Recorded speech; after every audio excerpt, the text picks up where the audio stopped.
Can I just tell you, I'm so excited about the Republican convention that's happening now in Prince's hometown because this Governor Palin, she, unlike Biden's bid, is meant to divide voters.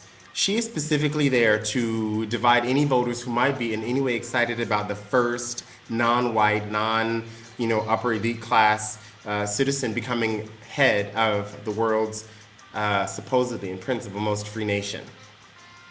She's meant to divide.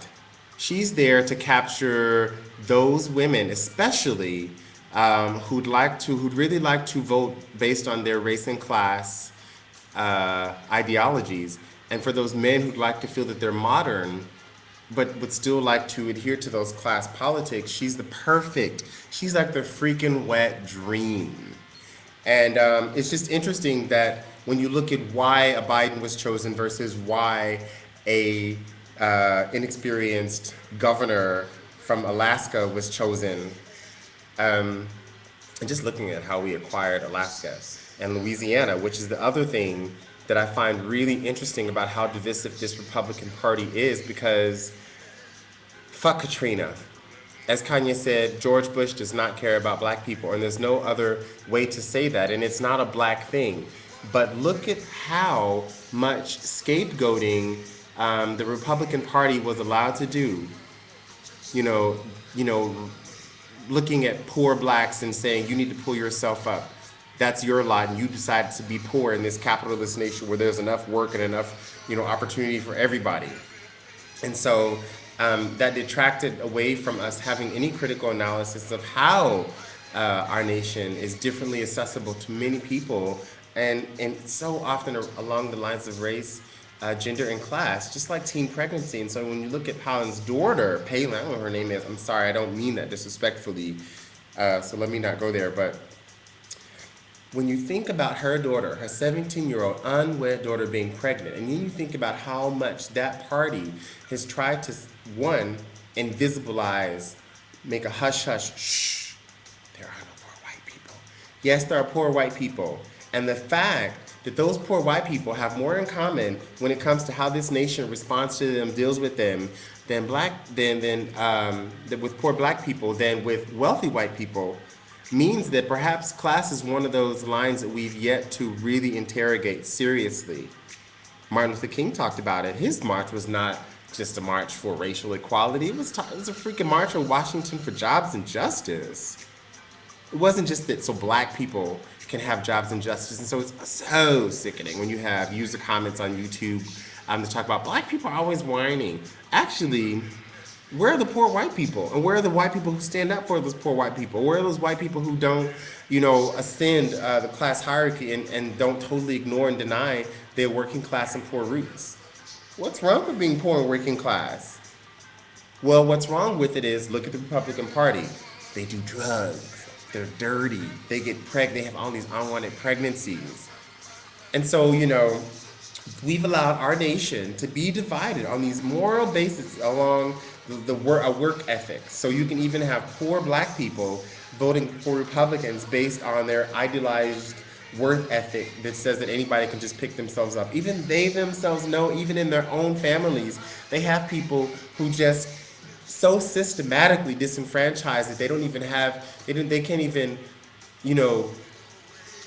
muster enough courage to go across town for an application, because all of the hurdles in their town that are there, that they're a part of, that they fall prey to. And I don't mean fall prey to as in victim, but as they haven't found a way to resist.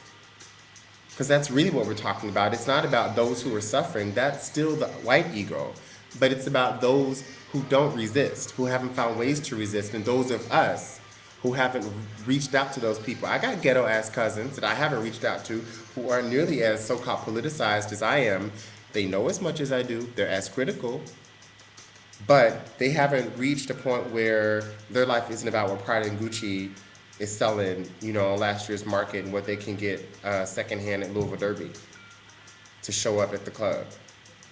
There are people whose lives, in my own family, who they have nothing more to talk about and then to do than that. Very interesting people. But what I'm saying is, it's not a black thing. It's not a poor thing.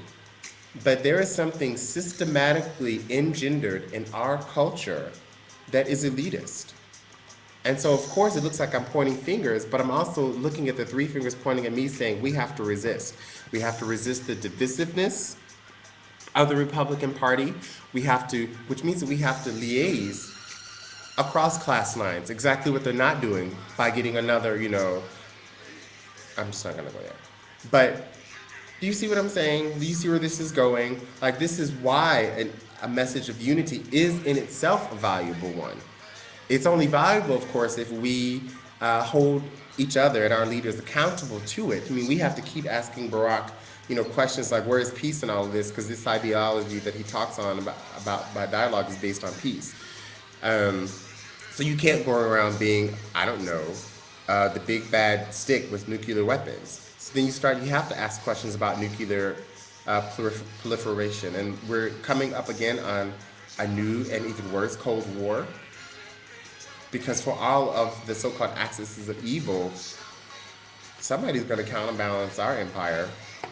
And it's not going to be, John McCain and this Madam Palin to take us further in, not just war, but the economic crisis that creates, a Hurricane Katrina, the offshore drilling that degrades the natural barrier, the ecosystem that exists there, so that in the following years, since Katrina, lo and behold, what have we seen all along the Mississippi?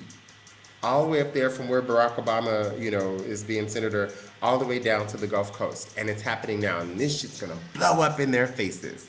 I love Barack Obama.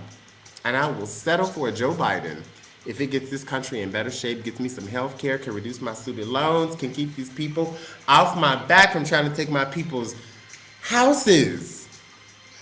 Not providing jobs, going around the world like, y'all better give us some oil, ignoring the fact that there's solar energy, that there are people who could actually work in those industries if there were jobs and investments that only governments could make, because of course there'd be an initial loss, but the investment is immediately a moral gain. So these decisions can't be made by Republicans.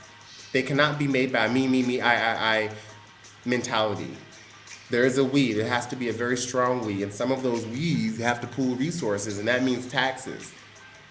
So sure, taxes might increase for a lot of people.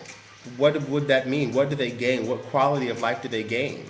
Say, for example, a cushy, comfortable middle class in a city. We don't have that anymore, but the assumption is that we have a cushy middle class when actually we have much greater gaps and discrepancies. But just assume that capitalism's, small upper class and small lower class is buffered by this huge middle class. Well, what would happen if more people got health care because they had to pay a little bit more? They actually might have to pay lower premiums. They might even be able to send their kids to better schools. Even the private universities that they send their schools to might be private universities that support education around the world and not just in their own elite environment. Might be schools that can expand your child's mind, that cushy middle class, and not just the this is mine and I've got to protect it mentality. There aren't enough resources in the world for everyone to live like we do in America, and yet we sell this lifestyle like it's something to have, like it's something to be. I was telling my domestic manager that he should turn off the lights when he walks around his house the other day, and he said to me, well, Americans waste this much. It's true. No justification for that, no justification for not turning off the lights, but doing what you can, starting where you are, using what you got. Walking. Get off your fat ass, Americans. Walk. Stop playing video games all the time. Or, when it comes to work, start asking more. Start unionizing. And start demanding that our governments make stronger unions as policy, not as a haphazard side consequence of being a worker in America. You dig?